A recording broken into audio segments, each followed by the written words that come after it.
Hi, everyone. I'm Saleh Waziruddin, an executive committee member of the Niagara Region Anti-Racism Association, and I'm happy to welcome everyone to Real Talk, the secret of hiring great employees. The Real Talk series is presented by the Niagara Region Anti-Racism Association and Next Niagara and sponsored by YMCA Niagara.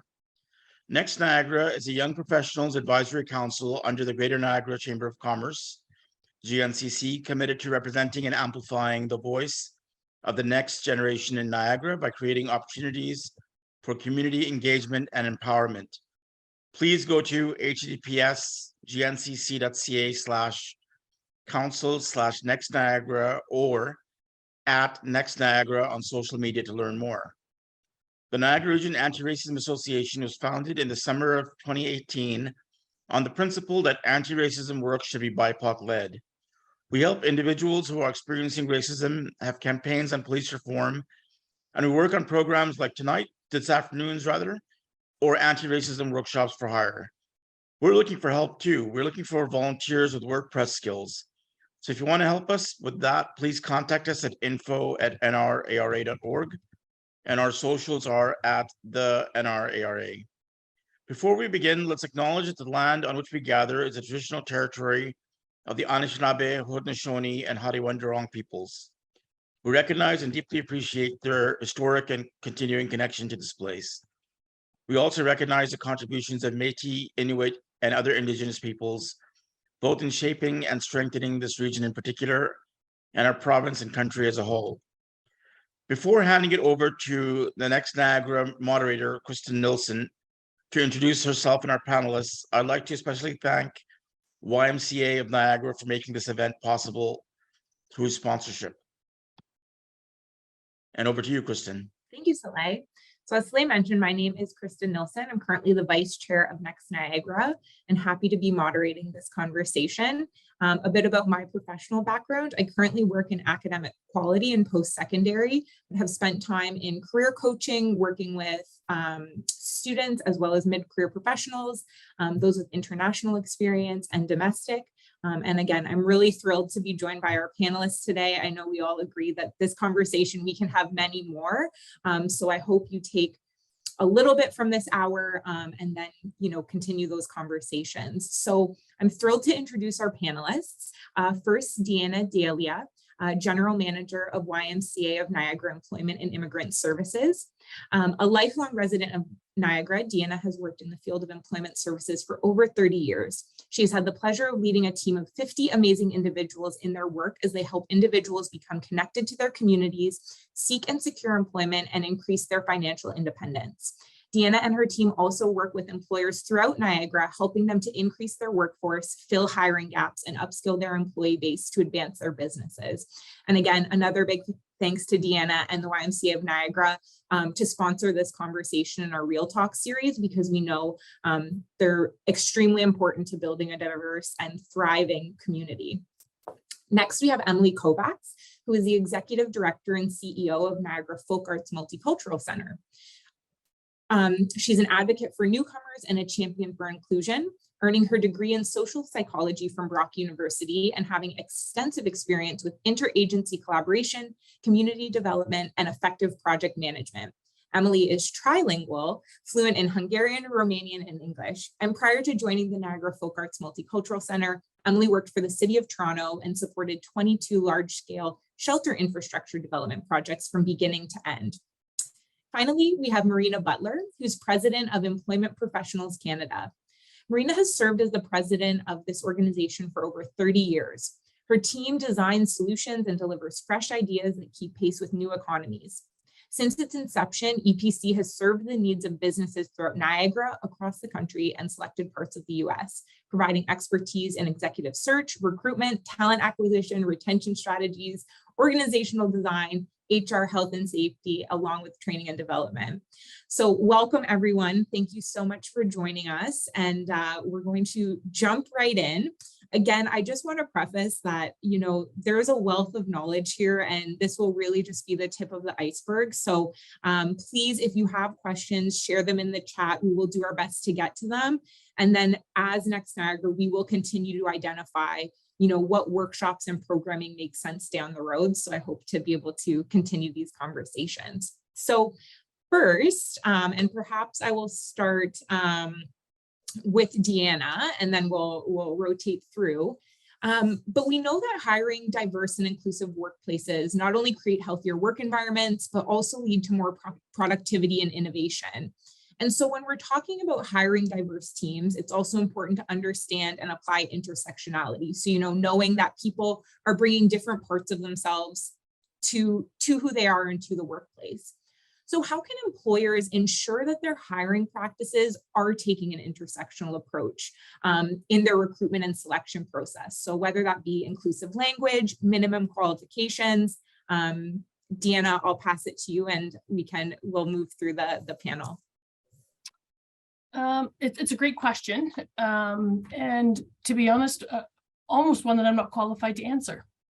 And the reason I say that is, while I do have a lengthy time in the field and have worked with countless employers, I can't speak on behalf of the other cultures and communities. And so I think the best thing that an employer can do is actually reach out to that community. So if you have an application process, reach out to leaders in that community and ask them, what are the ways that I can tweak, I can fix my application process or my vetting process? Because again, we can speak in generalities here today, but real talk is real. And so we have to, this is why we love sponsoring this, because it allows you the opportunity to ask the hard questions and push that needle to the level that we need to push it. So for example, one program we've just recently launched with Workforce Collective, formerly Niagara Workforce Planning Board, is the Employer Link. And so through that program, we have employer coaches now. Never mind employment coaches, we have employer coaches. And the focus of that employer coach is to work within existing infrastructure like Employment Ontario, Employment Services, and help the coach and the client have that conversation with the employer. And we do it on a one-off basis because then it becomes a very direct, focused conversation for that particular work environment. So all that to say, I think as the employer, it's really advantageous that you outreach to the specific communities. We can read all we'd like, but the reality is the community will give us the best response.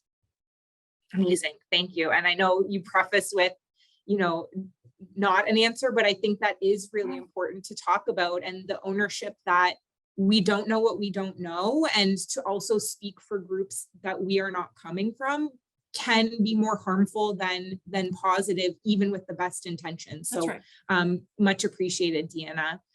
Marina, any thoughts to that question based on your work and experience?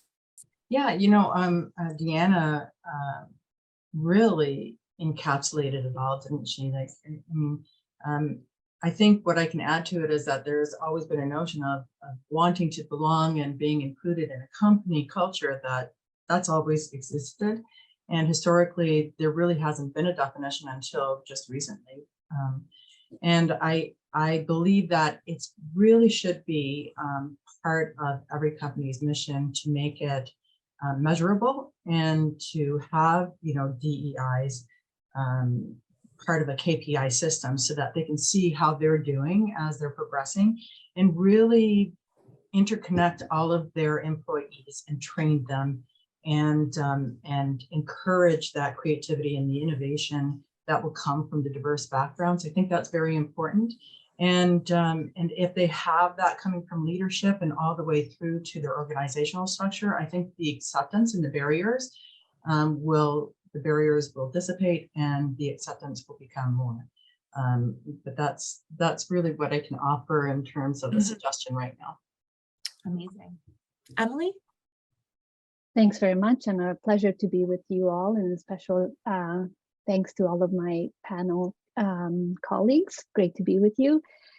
So in addition to Deanna and Marina, I think in a nutshell, I think we start with an equity audit. So perhaps talking about the organization that I represent. So we currently have about 91 individuals who are working with us or for us.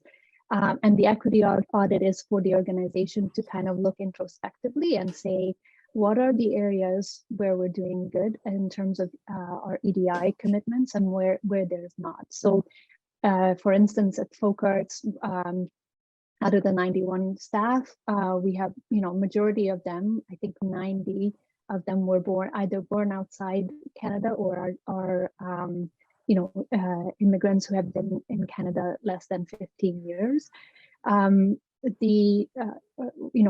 of the things through the equity audit that we had found out very quickly is that we don't have any LGBTQ2SI supports and programming either for clients or for staff. So, taking that introspective approach gave us the directive, our strategic directive, in saying, this is what we need to add on.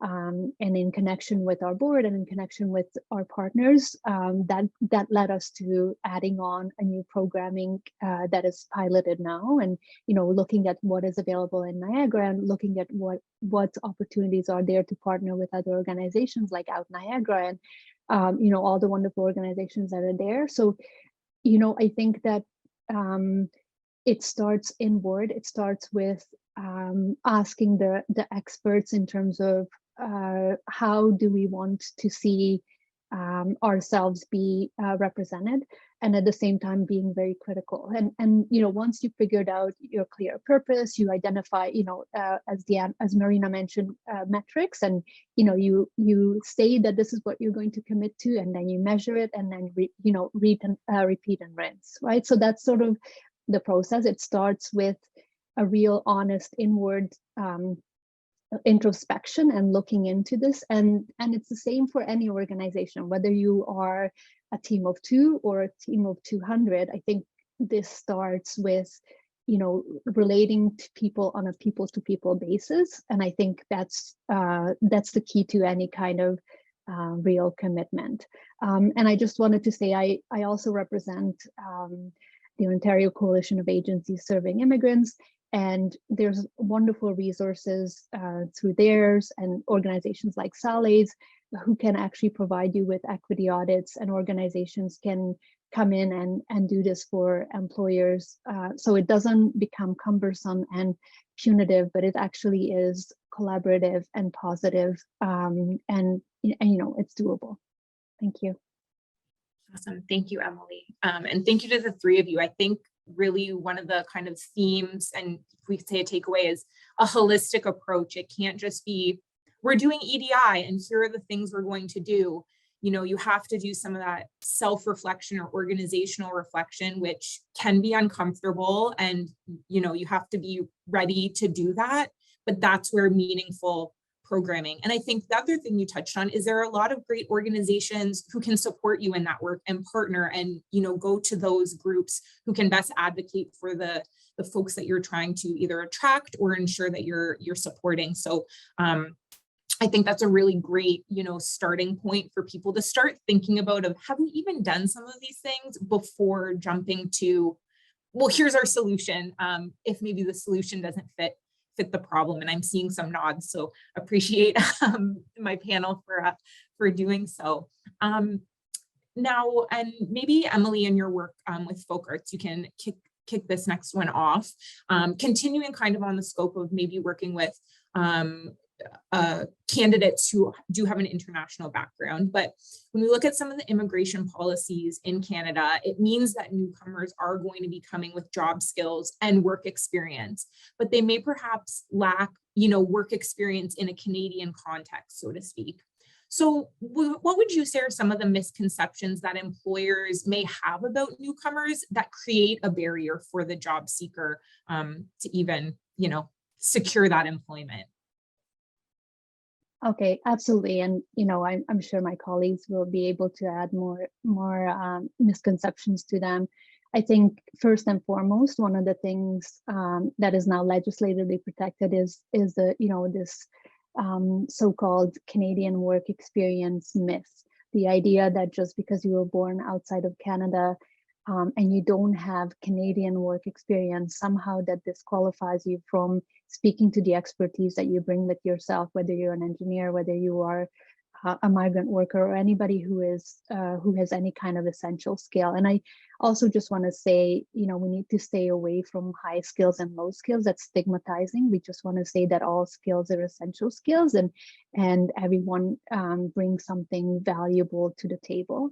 I also think that there's definitely a lot of stigma around, you know, accents and, you know, misidentifying individuals, that just because someone has an accent that automatically means that English is their second language, whereby could be that English has always been their first language. So there's misidentification there. And also that, you know, when there's a response time to certain tasks, or there's questions about how something to be done, it automatically equates to skill and equates to inability to perform a task. So it's very important that, you know, the right way of engagement, meaning how, you know, show me how you have done this in where you were working and what were the best practice examples there. It does not mean that they are not able to fulfill a role. You know, right now we have a pilot project for internationally educated health professionals, where we're teaching them how to navigate the healthcare system, not only for newcomers, but on behalf of organizations as well. And, way to, one example is, COVID had shown us that, the healthcare system has been overrun and, devastated, yet internationally educated health professionals weren't able to take on an active role as they could have because of administrative and, heavily regulatory processes that are rightfully there because they need to be there, right? Like that we are not advocating for minimized standards. What we're trying to figure out is how to expedite a process and how to streamline a process that can actually understand faster that that the people who are perhaps newly immigrant professionals in the healthcare system can find meaningful employment and substantial employment, in 20 weeks instead of 48 weeks, right? So the idea is to find those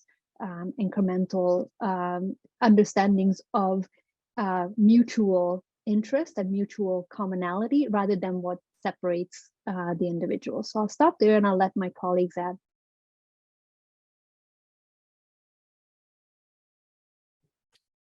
Marina or Deanna, either, maybe Marina first. Sure, I can go next. It was very interesting listening to Emily. I believe on my side, dealing with a lot of employers, we find that the employers that we deal with really embrace mentorship and coaching, and so they see a little bit more. But then there are employers, because Emily is quite right when she says that language becomes a barrier with employers, and recognizing that the skill sets that the individual brings are going to be at par with regular national English-speaking Canadians. And I think that's a wrong perception, because they're not seeing, all they're seeing is the twister and the debris within that twister system, and really not recognizing that the contribution to the workplace is that much more abundant, because these individuals are knowledge brokers. So they bring to the workplace their own individual knowledge and experience, and just enhances that workplace. And once they can see through that debris, they'll be able to see all of the positive and the creativity that comes along with that. And it empowers that organization. And if that organization puts the systems in place to empower those individuals, they're going to have reached a new path, I think. So, Deanna, anything to add to that? Yeah, there was a question in the box that what about regulatory and there's nothing at this point besides advocating that we can really do. But in terms of what we see, for example, when you have PEO, so the engineers, and it still says you have to have a year worth of Canadian experience to get that stamp. We're really encouraging employers to look at internationally trained individuals who have the credentials and the experience from outside of Canada, and to really talk about what does that mean if I bring somebody on and mentor them through that period of time to give them their 1-year experience so that they get that official stamp. We're also hoping maybe, you know, we could all hope that Minister McNaughton's listening today and he's going to hear us say, please stop that. And we're going to get off here and it's going to be gone.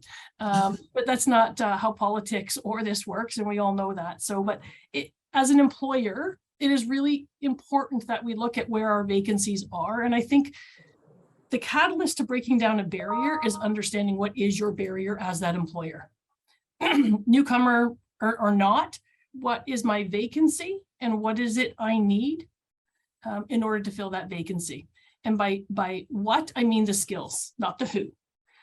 And when I go looking for those skills, that's where the who should come into play in terms of who do I want now to fill those positions.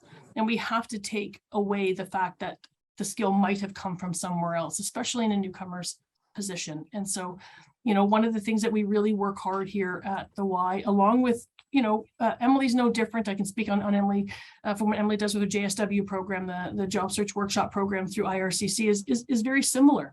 We encourage our newcomers to seek employment that is equivalent to the skills and education that they have that they've brought forward with them.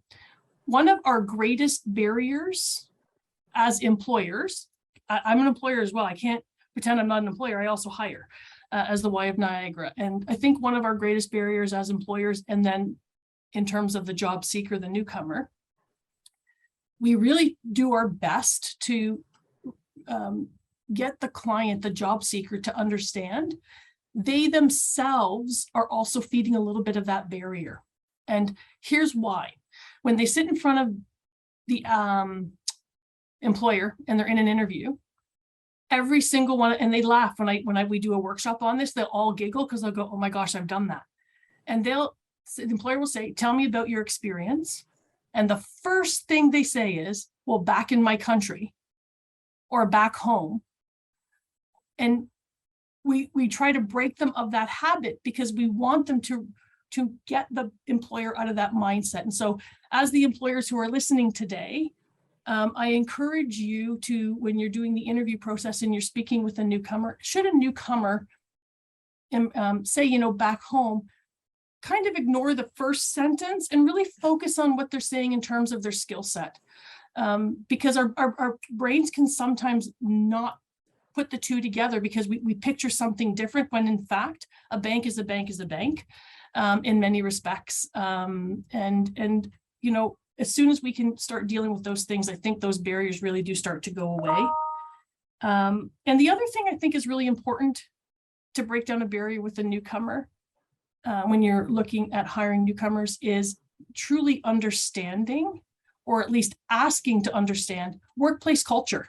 Tell me about your last place of work. What type of leadership do you like? I mean, we would ask that of anybody, but it's critically important of asking that of an internationally trained individual or an individual who's coming, as Emily said, regardless of the international level of education, coming from another country to this country into a workplace culture. It's important for us to ask that question. Barriers will break down because the individual will feel like it's a safe place to actually share that information. Thanks, Dana. Yeah, and you know, to your conversation about coaching, career coaching and candidates, you know, I think that's a really important aspect because I can coach a job seeker, right, and give them those tools and tips. Not everyone has had that coaching, and then there's a bit of onus on the employer side to, you know, maybe let something go or to not penalize the job seeker.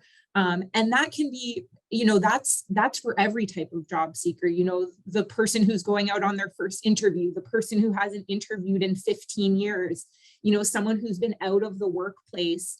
When you're working with the job seeker, you can kind of prep them on these things and give them these tips, but there's still all the things you wish you could tell the employer to consider. And that's the voice that's hard when you're coaching a candidate, because we don't know how the employer will react. We don't know the specifics of the employer. So I think, you know, touching on those points of like, and I apologize, I can't remember who said it, but what are the skills you're trying to fill? What is the need in the organization? And maybe what are the things that are coming out in an interview or their experience that actually don't matter? And what are you holding yourself and the candidate to? So, and again, that applies to, I know we're speaking to kind of newcomers in this context, but if I can advocate for any, folks I've worked with, is you don't know what you don't know. And sometimes you say stuff in an interview that you're just nervous and it comes out. So I appreciate kind of those thoughts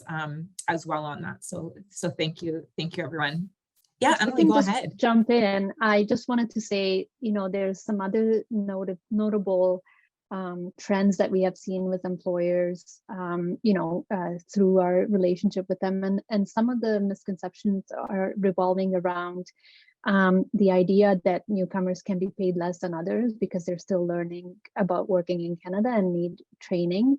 I think that definitely needs to, we need to have that conversation, and especially, with the employers who are in the room today, that's a critical non-negotiable, right? That's a charter protected issue, that we don't pay somebody just because they are a newcomer. We don't pay them less, so we can't get away with paying them less. And that the other misconception that we normally hear from employers is that the fear that newcomers may need lots of accommodation in order for us to be able to work with them at a workplace. I think the only accommodation is to treat them like a human being and work around language issues if there are any. I think it is a process, and I think that the critical piece for organizations like ours and Deanna and everybody else at the table here is we are brokers, and we are sort of bridge builders between newcomers and employers, and that we can fulfill certain roles in ways that are win-win for both employers and newcomers.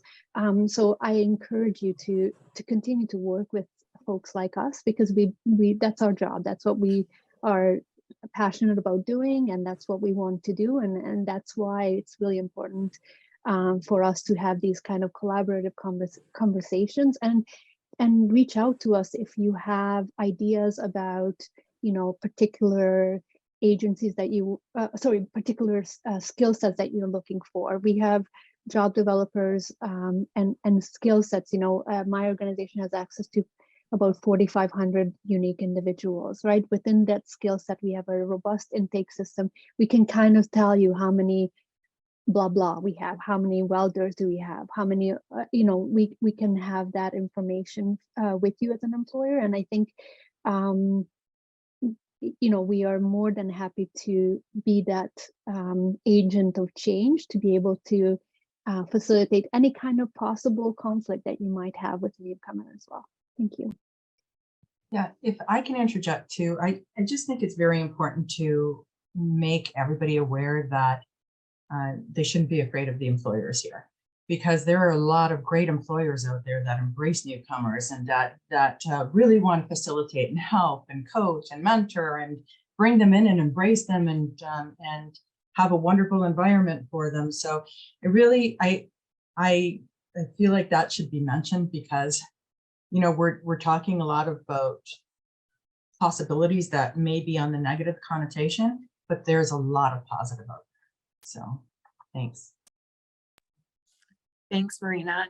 I know, Emily, you touched on wages. So Marina, in your working with employers, any insight into employers, and especially right now, like cost of living is such an important factor for the job seeker, and kind of increasing by the day, but any work or thoughts that you've done with employers to help them know that they're attracting talent with a competitive wage, but they're not feeling like they're leaving money on the table, so to speak. Like, is there any insights for employers to find that right balance to help attract strong candidates?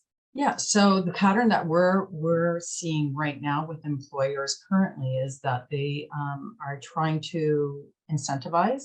So they are looking to put what's in it for them kind of benefits on the table. So in order to attract those individuals, they're not leaving the money on the table for sure. They're putting money into their pockets, and they're trying to keep them active in the workplace because people are quitting, and then they're changing jobs. And the individuals that do bring that knowledge base that need assistance, they're giving them that training, that education on top of it. So there are lots of benefits that the employers are looking at right now.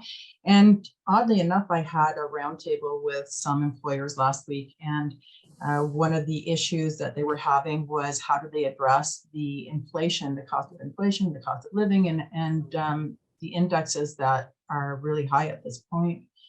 And they all came to the conclusion themselves without any prompting from me that, there should be a blend, because it's, between the 4% cost of living and the 8%, close to 8% of rise of costs. And they blended it so that they're looking at giving all of their employees a 7% increase, just so that they can live.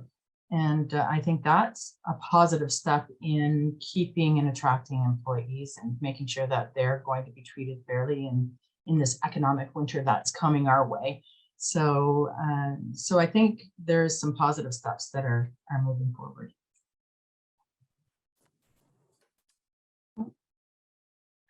Marina, I don't know if you can see that question, but are there any examples of the benefits or incentives that some employers are using to attract and attain employees? And I know we're talking in a world of like flexibility, job sharing, remote work preferences. So any elaboration on that of what you're seeing?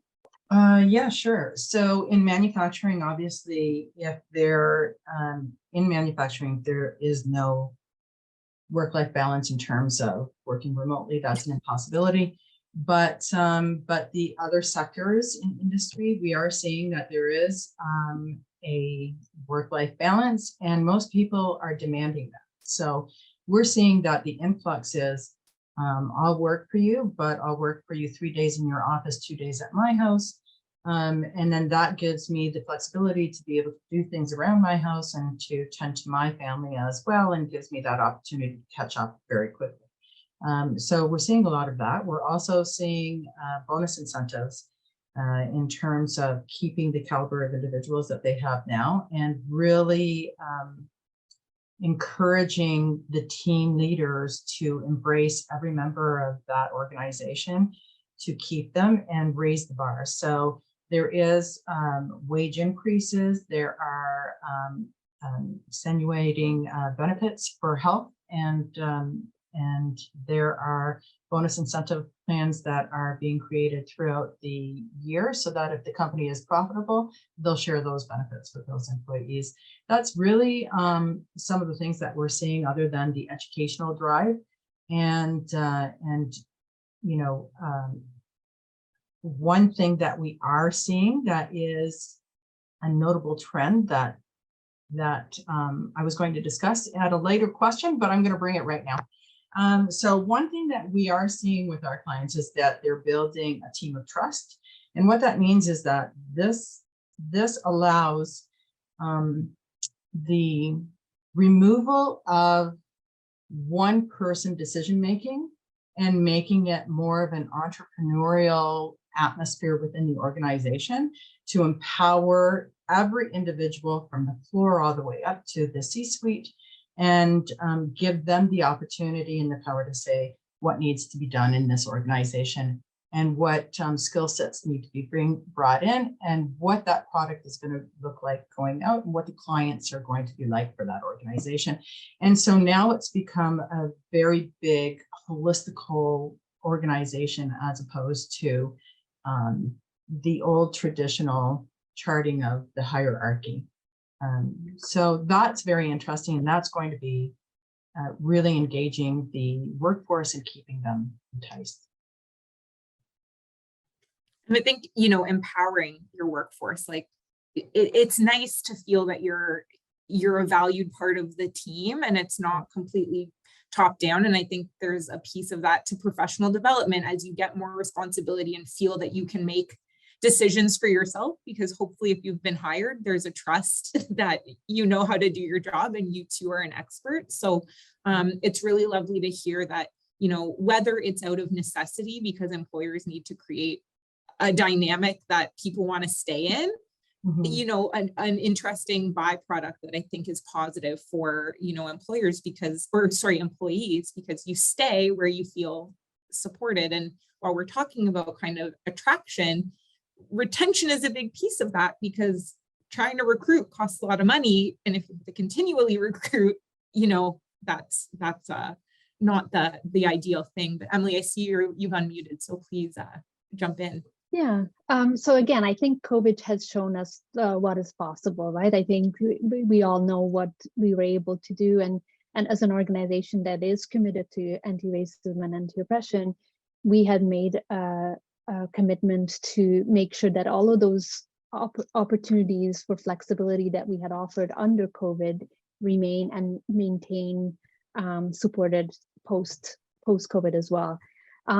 Things that we have tried that actually resonated really well with our employees are things like making sure that we have, you know, open up childcare and or elder care or even pet care when there are issues of, you know, mass disruption, right? So when there was the strike with the DSBN, you know, we are in the fortunate position because we are at that capacity and we do have access to short-term stay as well as childcare. We're able to do that, and I'm sure other organizations here as well. So we said, you know, if that's an issue, bring your child, pet, grandma, whoever you want to bring to work. If you want to take time away from grandma and the pet, you can come to work. But whatever makes you get the task done, and what time you want to get it done, it's you know, those sorts of things. We're in a flexible enough environment to be able to negotiate that. I think also things that we brought in would be, you know, we brought in additional 5 paid COVID days per individuals, and that just meant that because we know that they're from equity seeking groups, you know, making arrangements for their child's immunization takes a lot longer for them than for somebody who has access to 2 or 3 cars in my house. So I want to make sure that those days off are provided to individuals who have to take public transportation or who have to make arrangements. And, you know, just a simple appointment is very difficult to, you know, to take, you know, booster shots or things like that. Other things that we've done that we will continue at Folkarts is, you know, technology supports, right? Things where, you know, we can reimburse you for, you know, high speed internet or things that are minimal for you to be able to do your job offline, and that we had asked and advocated with our funders to make this a continual contingency. And of course, all of this that I said implies that we also looked at our job descriptions and thought about task-based key performance indicators rather than, you know, insisting on the traditional 9 to 5 expectations of people. You know, you have to be here. We hire people because we believe that they're capable and they're trusted, and we have a unique hiring system as well, where we are experiential and try to build in EDI focuses there as well. And once they're in, they get robust training, they get robust supports, and they can become their best selves once they're there with us. And we also believe in the philosophy that if we're not the place for you, we're going to continue to stay in touch with you post your exit from us, because we know that these kinds of networks are really, really important, and that, you know, the relationship that we have with past employees are just as important with present employees, because we know that door, you know, the door is always open for them to come back. So I think those are really good lessons that we learned under COVID, and continue to look for other suggestions from the room as well as to what worked for them. Emily, oh, go ahead, Deanna. You go ahead. I'm just from, I'm going to put, we go from doing, again, employment coaching to employer coaching. And so today's lens is always through the employer coach. And so as an employer coach, You know, there's lots of things that we can do that actually don't cost our business a whole lot of money, but have a whole lot of impact to the people that we're looking to recruit and retain. And there are businesses who, yes, in fact, are thriving, and why aren't they putting more money on the table and all that? But we also, especially in Niagara, we're small to medium-sized enterprise. There's not a whole lot of money on the table to elevate my game in recruitment. I can't compete from a financial piece all the time. And so, you know, in terms of the audience that we have here, which I don't know everyone who's in the room, but, you know, I would ask and encourage, you know, reach out to any of the Employment Ontario providers or any of the federal government who have government funded programs, and ask them a little bit about what are you seeing happening, because collectively we work with thousands of employers, and each employer has, same as Marina in her business, as she's working with all these employers, you take those tips and tricks and you share them down the line. For example, if I'm working with an employer, which we were just over, if you know, familiar with Niagara, just over the canal, and they were having problems with recruitment. Most of the job wage that they are paying would not include somebody having the luxury of a car necessarily. And so most of their employers are coming in via a bus. The problem is their schedule did not match the bus schedule. And so a simple tweak of when you expect your shift to start and end, that's it. It doesn't cost you a penny. Okay, you change your day. I got people who can come there. But if you stay steadfast in that schedule, that might mean as a bus taker, I now have to figure out how, as Emily has said, I got to get my kids to school. I got to get on a bus. I got to race over here. And to get there on time means I'm actually landing at my place of business 45 minutes early, or I will be 15 minutes late. And so these are some of the simple tricks that we're working with employers and helping them try to manage what that looks like. We have another employer who is a salary-based employer, is really struggling with recruitment, does not have the ability to put more cash on the table. And yeah, maybe I shouldn't be saying this out loud, but it happens. I'm a salaried individual. I go on vacation, I come back, my work is still my work. Okay, it doesn't matter. It's still my work. Give your employee another week's vacation. You're not losing productivity. In fact, I guarantee you the productivity goes up because they've had an extra week's worth of vacation. And at the end of the day, it costs your business the same amount of money it cost you yesterday. And so for each business, much like each job seeker, there is a solution that might not work with the guy for the employer next door, but it will work for you. And so if these are serious areas that you really want to have a conversation with, don't hesitate to reach out to one of the panelists here, but it doesn't even have to be one of us. You can knock on the door on any number of employment agencies that would be happy to do some employer coaching alongside you, and they may even have a client to match. You never know, that's the added bonus, and some training dollars. But those, trying to think, two other ones we had employers do. One gave gas cards because they could not increase salary. And so just to get through the hump, and they've made it very clear, we can only do this for a limited amount of time, but we'd like everybody to, this is something we can do. And so they were offering gas cards for those who were coming in via car. And a lot of our employers, this is really important, I think, because there is the part-time economy, which is huge, but that's great for students and it's great for folks who are only looking for part-time work. But for those employers who are winning at this game, in terms of, more importantly, the lower skilled, possibly lower financially sustainable places of employment, if you're moving the dial into full-time work, you're having a heck of a hard, your time is less, your recruitment is less, because people want full-time work. And so if you posted full-time, they're going to leave the part-time vacancies and come and work full-time because it's more money directly into their pockets. And for those that are in our low-income bracket, that's food and rent.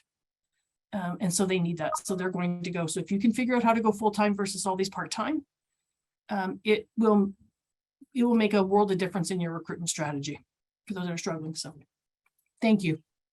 Thanks, Deanna. And I think if I were to summarize, again, we're reinforcing this holistic approach, right? It's understanding what's causing the problem, like the bus conversation, like changing the schedule for the buses. You don't get there until you're asking people why, why are you late all the time? Why are you early? You have to be investigating those things. It's not simply, well, we can't hire anybody, so I guess we have to post somewhere else. So I appreciate kind of those examples, which I think, again, lead to this exploration of what's going on. And Emily, I just wanted to ask you, in talking about what had happened at Folk Arts and knowing that, hopefully there are employers or people making hiring decisions who are listening, how did you come to some of those changes, the time off for, for family to get COVID vaccines? Some of the things you've implemented, was that driven by, leadership seeing things? Was that driven from employers saying things? Just speak maybe a little bit to how you got to those solutions. Absolutely. So I think the benefit of being at the advocacy table with organizations like the Ontario Coalition of Agencies Serving Immigrants, as a sector, we have been talking about these issues. And one of the things that happens is that once you are at that table, you necessarily, it's one of those givens that you look on introspectively. So you can't advocate for something that you haven't implemented in your own organization as well, or you become a hypocrite. So for us, we very much, OCASI has 4 policy priorities, and that's, to advocate for status for all, to address anti-Black racism and anti-racism, and have, sort of disaggregated race-based data for all the sectors. They also talk about review of immigration and the refugee system as a whole. And then their last policy directive is that all equities focused advocacy groups, such as immigrants, refugees, migrant workers, international students, and people without status should have the same access to benefits as the rest of us here in Canada. So it was kind of a no-brainer to say, at the policy level, we already are advocating for this. Can we then implement those policy requests and actually start doing that? So OCASI member agencies have instituted this in the GTA. So it was just a matter of taking the existing advocacy and pulling it there, and also asking staff, right? Like, you don't just do it to them, but you do it with them. And again, it was a no-brainer to say, hey, this is what's happening. This is what OCASI is doing.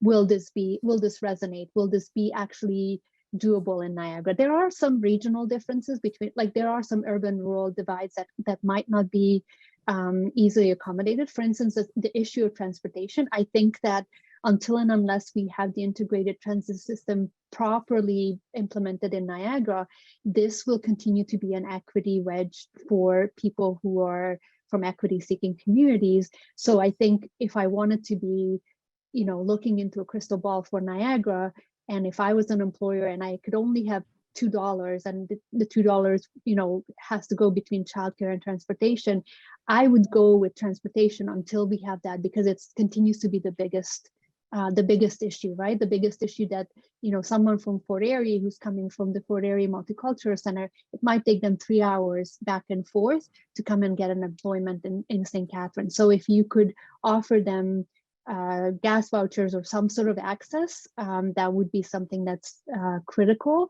But again, having access to sort of like the high level advocacy policy issues that our sectors advocating for, and then bringing that to the organizational level, and also understanding the regional differences. Like I said, for Niagara would be transportation, but there are also other, critical things. I think we've not talked about the fact that Niagara has sort of this triple whammy in terms of we have an aging population, but we're also heavily our industry is heavily rooted in the service industry. So that kind of creates an unfair balance against us in terms of our prosperity, because it creates sort of precarity for employment and not a whole lot of retention for new talent. As you know, new talent will want to go somewhere else where they're, where it's not just the service industry that they're doing. So we also have to be mindful of that. How do we balance that out and make ourselves known that, irregardless of what industry you're in, even if you're in the service industry, there's a set of high quality standards that are provided to people so that you can provide good service for individuals. Thanks, Emily. Yeah, I wrote down, I'm just thinking about someone I had recently worked with, and it's the nothing about us without us. So I think it sounds like, and I see everyone nodding, but before doing two, you have that conversation to make sure, because you can think a benefit is really great, and then your employer or employees tell you, actually, we don't care about that at all. So I appreciate that. And then the other, thing I think, Emily, you were kind of touching on is within your organization, the networks that you have. And I think for employers to, be connected to your networks of similar organizations and to come to things like this, but to, do a little bit of that brainstorming together so that you don't have to solve these problems in a vacuum, and that you may hear something that someone's doing that's really successful that you had never thought of. So again, when we talk about like tangible takeaways, who's in your network right now, if you're watching this, that you can maybe bounce some ideas off of and open up a dialogue just about kind of your hiring challenges or what you're seeing. So I appreciate kind of all the insights that came out of what you had just said, Emily, and Marina and Deanna. Again, this has been so robust. Mindful of the time, just if anyone wants to pop a question in the chat before we have to go, please do so. The other thing I just wanted to make sure that the audience knew, because I don't think you can see the chat, there was a question about credentials and licensing that don't transfer to Canada, and Deanna had just indicated, it's kind of advocacy, and so bringing voice to that. So I think, even in some of the things Emily was chatting about in transit, like how can you as an employer bring some voice to more advocacy related issues that might positively impact your organizations, but also your employees too. So as we wait to see if there are questions, and I'll pass this to all, any advice to employers about where they are, posting or marketing their current jobs? Like, people post on Indeed, LinkedIn. Are there any trends? And maybe Marina, because I just see you nodding first, anything you can offer to employers about where they're marketing, how they're marketing, and perhaps any maybe non-traditional pathway to recruitment? Yeah, the HRDC used to be the place to post, and for some reason it's just gone dramatically downhill. And so the only game in town is Indeed, because most people gather on that site. And people have used LinkedIn, which, is traditionally for the upper professional. You really can't gravitate to all of them. But what I'm seeing is a new trend, and it is going back to old methods of advertising to, entice people to come to their location. And you're seeing it on the transit systems, you're seeing it on the billboards, you're seeing it in local diverse newspapers that are still issuing papers.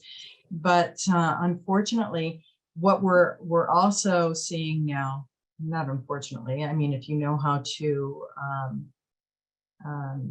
address strings within the different databases that are out there, you can scrape the databases and be able to put your information in there so that other people that are scraping the databases can find your job posting as well. I think the most important thing is get away from traditional job postings, get away from the job descriptions, and just beat the drum on what you have to offer the individual that's looking for work. And I think once you start getting into that headspace where you have to tell them why it's a great place to work here, and I'll give you an example. We were doing some assistance in an industry, where the individual that was having their meeting said, hey, we don't make widgets here, we make parts to save lives. And I said, that's what you have to put into your job description, that we're an important facet to the general public. And this is the reason why. And you're going to be part of that, saving lives, helping individuals, supporting individuals. And those are the things that are going to pull individuals into the company, because people want to feel needed. They want to be able to help other people. And you know, one of your questions was, you know, instead of pizza days, what can an employer do? You know, to create that team atmosphere. And one of the things that I've noticed is that a lot of employers are going towards that Habitat for Humanity type of environment, where they're getting their team involved and just creating an atmosphere of helping and assisting. And it just brings that energy and that charge to appreciate each other and what they have, and to help others that are in need. So I think, you know, once they get into that headspace and say that this is what we do as an organization, that's going to be putting them miles ahead of other people. Mm-hmm. Mm-hmm. And I think, you know, on the things I see in the career coaching world, candidates are really encouraged to also be interviewing the employers. So as employers, you have to be aware that candidates are coming into it being like, why should I want to work here? And rightfully so. So that's not to say they're coming in with a bad attitude, but I think it's important for employers to know kind of the perspective candidates have. Deanna, I saw you unmuted, so want to give you opportunity to add anything. Yeah, Marina's bang on. I got to be honest, like the employers who are getting the candidates through the door right now, it's no different than a job seeker who keeps using a resume that's not getting them in the door. It's the same thing. If your posting is identical to the job seeker's resume, if it's not getting the right people in your door, then you're not selling your job opportunity in a way that you need to sell that job opportunity. And yeah, there's other things you can do behind the scenes, but there's got to be that attraction level. And so, you know, look at your postings as you would a resume if you were selling yourself to an employer. If you put 55 out and there's 0 hits, you need to evaluate that resume. And so it's the same thing with the posting. And to Emily's point, yeah, when you talk about flexibility in that posting in terms of various shifts and, you know, to meet the needs of your staff and where you can make those changes, highlight some of those pieces, I think is important. And in the other spot for putting postings out, it's interesting how big the world has gotten and how far reaching everything is. But in my experience, this is the first time really that I'm seeing where the employer world is actually shrinking in terms of recruitment and where they're actually finding the good candidates. And it is very similar to a job seeker. It's all through networking. It's through shoulder tapping. You know, we talk about the hidden job market. Well, now there's the hidden employee market.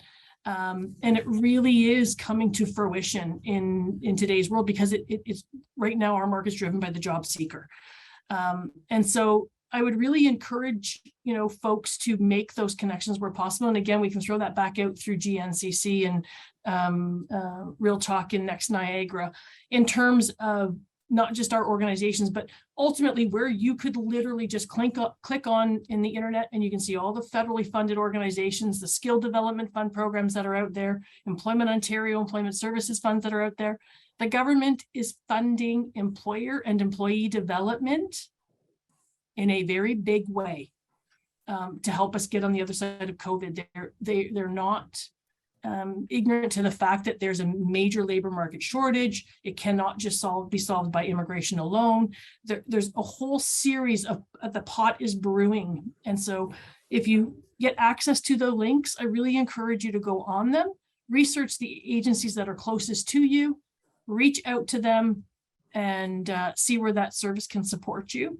I would also go one step further, because there may be some folks on the call here quickly. I know we're wrapping up our time, but who may have not had the most positive experience in the past with an employment agency, and that experience maybe left a bit of a sour taste, and so you're hesitant to reach back out. I will let you know that there have been times I've gone to a bakery and had a very bad cookie, and there's no way in heaven I'm stopping eating cookies. I'm going to the next bakery. And so I would really encourage folks to think about, just because one government funded or one privately funded employment agency didn't meet your needs does not mean that the right fit isn't out there for you. Keep searching, because those services are there for your benefit as the employer. They're there with the intention of making the community in which you provide your employment resource better. And so don't hesitate to bypass one and move on to the next if you need to. Amazing. Thank you. Thank you, Deanna. And you know what? I'm really glad you kind of brought up the shoulder tapping and networking, because that is very much what candidates are often hearing and being coached on. Like, it's those back end networks, right? And so employers should also be aware that that's a great way to build meaningful connection, you know, and a candidate would love that if someone said, hey, I have a job for you. So works both ways. Again, I know we've said this a million times, but truly we could continue talking about this. And I think it's such great information. And I think you provided some really, you know, tangible things to consider, maybe bigger picture things to consider that an organization might have to continue with, and hopefully, you know, shed some light too on the fact that we want to make sure that Niagara is inclusive, and, you know, minority populations are considered. And we didn't even get into, you know, non-binary folks and how we can accommodate their needs, and folks with disabilities. So again, there's so much more to this conversation to make sure that recruitment and retention and our organizations are really thoughtful and inclusive. But on behalf of Next Niagara and the Niagara Region Anti-Racism Association, thank you, Deanna, Emily, and Marina. This has been so wonderful, and we really appreciate you taking some time out of your day to join us in this conversation. Also, big shout out to our friends at the GNCC who help us make all of these things necessary, or make all of these things run well and give us all the things we need. Again, thank you to the YMCA for supporting the REALTalk series and lending your support to Next Niagara and the Niagara Region Anti-Racism Association. Again, we challenge all of you to take this information as perhaps a bit of a call to action for your own organization. The session is recorded, so we'll send it out. Please feel free to share it with anyone in your network, and we'll follow up with some additional resources as well that we've mentioned today. Next Niagara is always continuing the conversation about what we can share with employers and employees and advocate for young professionals in the region. So we will continue to do that. And we hope we see you at our next session. I will say, on the lens of networking, the GNCC's Business After 5 is next week. We always encourage young professionals to attend. So perhaps you'll see some of our council members and folks kind of in our networks. So please do follow along with Next Niagara and the Niagara Region Anti-Racism Association for any upcoming events. And with that, thank you so much. It's been wonderful, and enjoy the rest of your day.